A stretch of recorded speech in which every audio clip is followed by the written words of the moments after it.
Sometimes a chess piece ends up like this poor old donkey here and ends up overworked.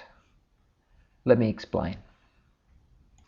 The quickest possible game of chess is called the fool's checkmate, because you have to make the absolute two worst moves in chess to lose in two moves. If you make these two moves as white, black now checkmates white. Can you see how? If you need more time, press pause, but basically when the queen comes down here, that's checkmate. The king's in check. His only escape square is also checked. He can't block the check, put a piece in the way, and he can't capture the queen. So the three ways out of check are all not available, and it's checkmate. What we're going to do is have a look at a short game that combines the idea of the fool's mate with the idea of an overworked piece. So this is a game between Teed and Delmar. Let's have a look what happened. D4 is a fairly standard move. F5, it's called the Dutch defense. And it's a risky defense because it opens up the diagonal to the king.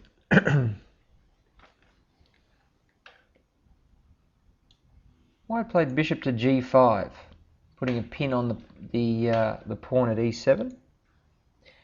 So black decided to what's called bump the bishop. He played H6, attacking that bishop. The bishop came back to F4. And black now played G5. Now the idea of G5 is to again attack the bishop, and black's looking to trap the bishop.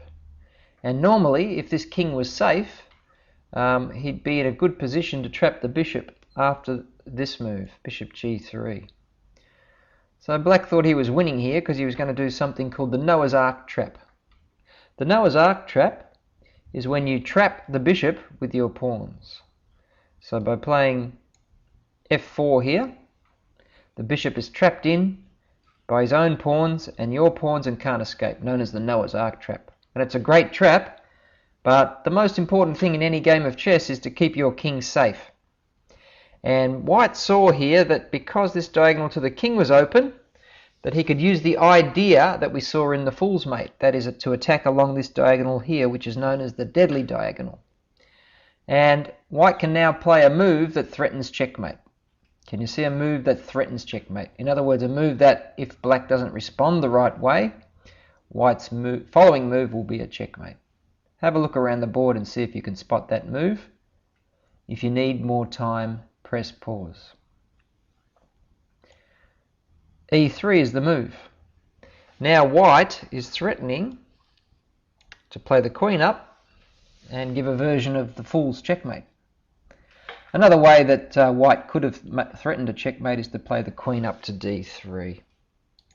But the best move is the E3 move. So black got in his Noah's Ark trap, but that only threatens to win a bishop for a pawn. White's threatening now to win the whole game with queen up to H5 checkmate. So what would you do if you were black here? How would you get out of this situation? I think the best response would be to move your knight up to F6, because then you cover the square and you develop a back row piece. In the game, black played his pawn up to H5. And so by doing that, now the rook has taken control of this square. It's guarding H5, so it's not available to the queen anymore. And now white resumes his threat of checkmate. Can you see a way for white to once again threaten checkmate? If you need more time, press pause. White resumed the threat of mate by playing his bishop up to D3.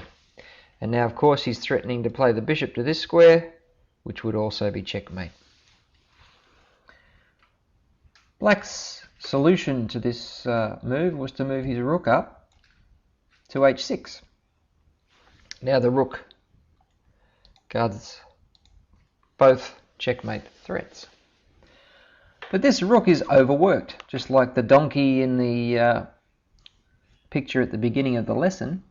he's got too much on his plate. You can't do both jobs at once. Normally, if a piece is doing more than one job, one defensive job on the chessboard, it's overworked. And so whenever you see one of your opponent's pieces trying to do more than one thing, have a very close look at it, because you might be able to exploit the fact that it's trying to do too much work.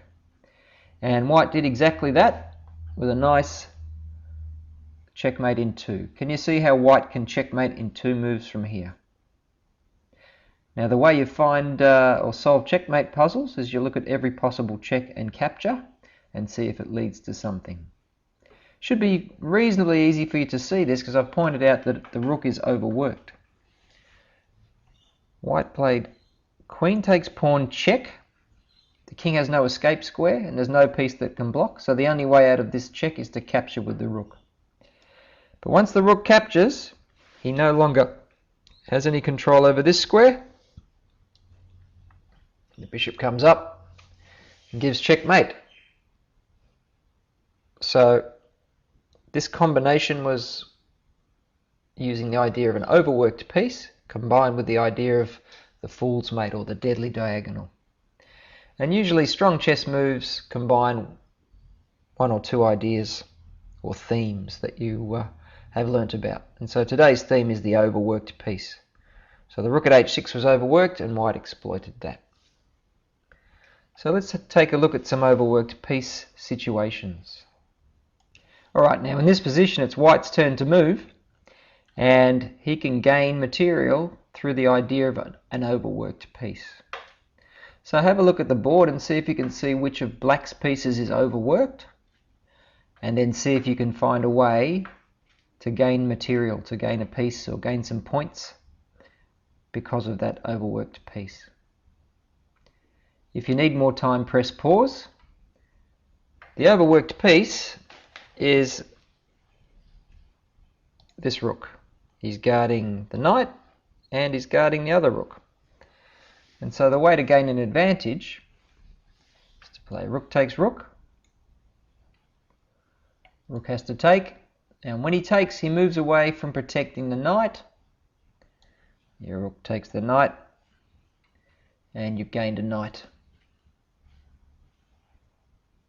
Okay, in the previous example, the overworked piece was guarding 2 pieces. But sometimes a piece can be overworked because it's guarding not only a piece but a square. So in this position, once again, white to move, and black has an overworked piece, and you can gain material because of it. So have a look and see if you can work out how to gain material, that is, gain a piece in this situation. If you need more time, press pause. Okay, the overworked piece is the rook at c8. This rook here is overworked because he's guarding this rook, but he's also guarding this square here. He's guarding d8 from back rank checkmate. So if the queen takes the rook, it can't be recaptured by the rook at c8 because he's got a more important job to do of guarding d8. If the rook takes the queen, and this white rook comes up here and gives checkmate. So the piece is overworked and he can't possibly recapture. So the queen takes the rook and black can't do anything about it.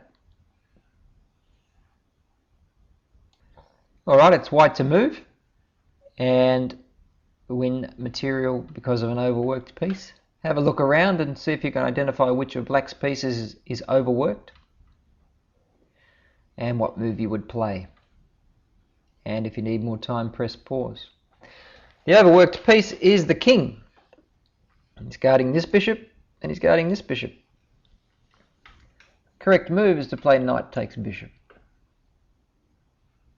Then after king takes knight, rook takes bishop. So in the original position, if you play the rook takes the bishop, then you only gain 2 pieces for a rook instead of gaining a whole piece.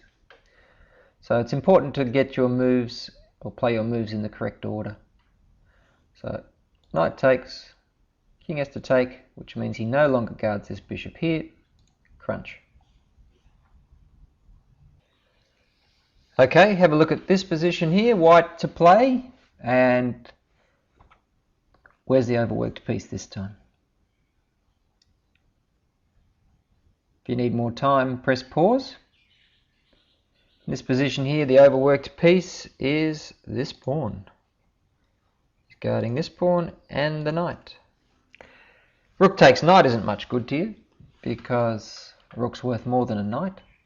But if you play b takes c, then it doesn't make any sense for black to recapture with his pawn, because if he does so, he loses his knight.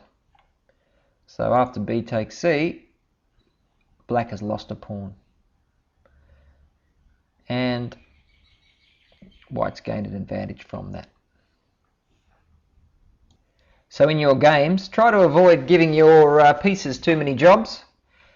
You don't want to overload them like this donkey, and maybe your opponent will get a little bit too ambitious with the amount of work that he gives a piece, and you'll be able to find an advantage by looking for an overworked piece.